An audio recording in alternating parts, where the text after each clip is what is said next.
Io passo la parola a Marco, che è padrone di casa e quindi ci dà un primo saluto e le prime due considerazioni.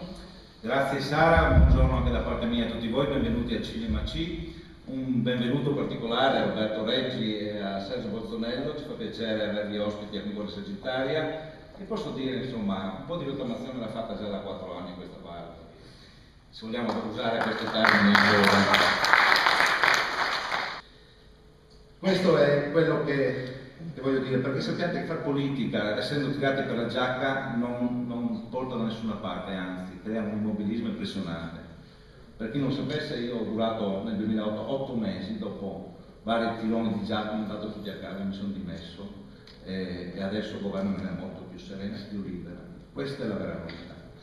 E ho perso 4 anni però, e non posso più candidarmi, ma non mi interessa. È il momento di abbandonare i lacci del suolo. E qua ho riconosciuto alcuni parallelismi con quello che è successo a Concordia. Nel 2007, vi ricordate, c'è stato un commissariamento dovuto a una crisi nella giunta. In quel periodo, 2007, è nato il Partito Democratico con le primarie che sono state fatte nell'ottobre 2007. Lì c'è stato un confronto, anche qua stiamo vivendo una situazione non semplice sotto l'aspetto del partito, c'erano vari anni, c'era qualcuno che aveva voglia di emergere, ma non tanto per emergere, ma soprattutto per cambiare qualcosa, e lì ci siamo confrontati e già nella prima fase delle primarie è emerso un dato importante a Concordia. Dico questi numeri perché dopo vi faccio capire cosa è successo, che circa 1000 persone, quindi il 10% della popolazione, circa il 15% degli aventi diritto, cioè i maggiorenni, si sono recati alle urne. Dato straordinario a livello provinciale questo, tant'è che poi il primo eletto nella provincia di Venezia era uno di Concordia, primo eletto. Quindi questo confronto, questa voglia di rinnovare, questo scardinare le oligarchie, i poteri forti che anche nel nostro piccolo, non nascondiamocelo, c'erano, ha fatto sì che la gente si ponesse la propria attenzione su questa onda nuova. Anche qua contro l'imprevisione sembrava che i meccanismi del partito fossero ben oliati, ma la conferma l'abbiamo avuta poi a febbraio 2008, quando sono state fatte le primarie per trovare il candidato alle amministrative, e lì c'è stato il salto, perché abbiamo ottenuto la maggioranza e quindi abbiamo ottenuto la possibilità di proporre persone nuove a governare Concordia. Il dato che ho letto è questo, insomma, sto parlando di Firenze e di Concordia per dire cosa? Ogni mondo è paese. Ogni zona d'Italia, governata con certi criteri, ha le stesse problematiche e le stesse peculiarità. D'altronde, guardate che qualcuno si era accorto già al nostro interno nel 1981 di questa degenerazione dei partiti, soprattutto quelli di governo, e li criticava ferocemente. Li considerava una federazione di correnti guidati da boss e da sottoboss. Adesso non è cambiato tanto, sono passati 30 anni, sono cambiati solo i nomi, bastone, capi bastone e i sottocapi bastone, ma la realtà è rimasta pressoché questa. Questo lo diceva Enrico Berlinguer nel 1981.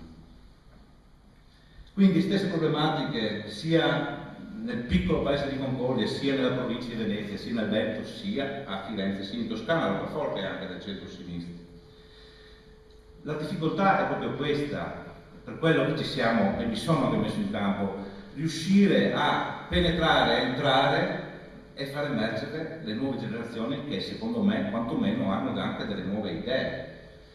Allora, non bastasse che Concordia fosse uno dei comuni con più persone che sono recate a votare le primarie, non bastasse che avesse eletto il primo eletto proprio in provincia di Venezia, nonostante che questo comune nelle varie elezioni politiche, regionali, amministrative, abbia ottenuto circa il 33%, io ho fatto una ricerca a livello provinciale ma anche regionale, uno dei primi comuni del Veneto che ha questa percentuale che vota Partito Democratico.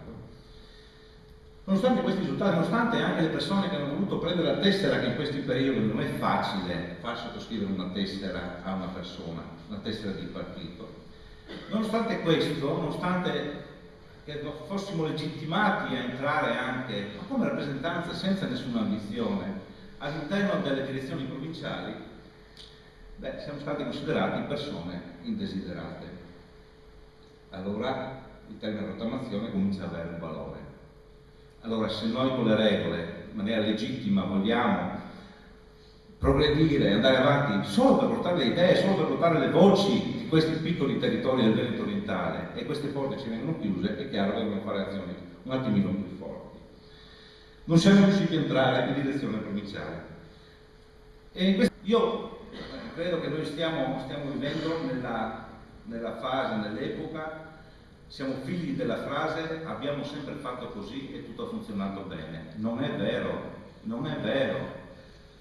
Questa affermazione crea rendite, crea stagni, negli stagni si formano, non c'è acqua ossigenata, si formano larve. È chiaro che anche in buona fede si possono avere delle limitazioni alla propria attività, ed è quello che sta bloccando tutti.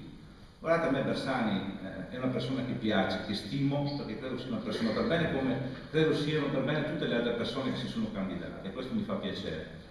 Però credo che lui non abbia la libertà di esprimersi come vorrebbe, legato da lacci e lacciuoli dovuti da garantire i propri collaboratori, anche più vicini. Io sono convinto che il referente del PD, degli enti locali che è a Roma, non racconti tutta la verità di quello che sta succedendo a Concordia, di quello che sta succedendo a Venezia, di quello che sta succedendo in Regione Veneto.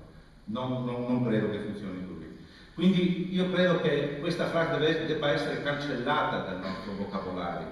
Abbiamo sempre fatto così e ha sempre funzionato tutto. Non è vero.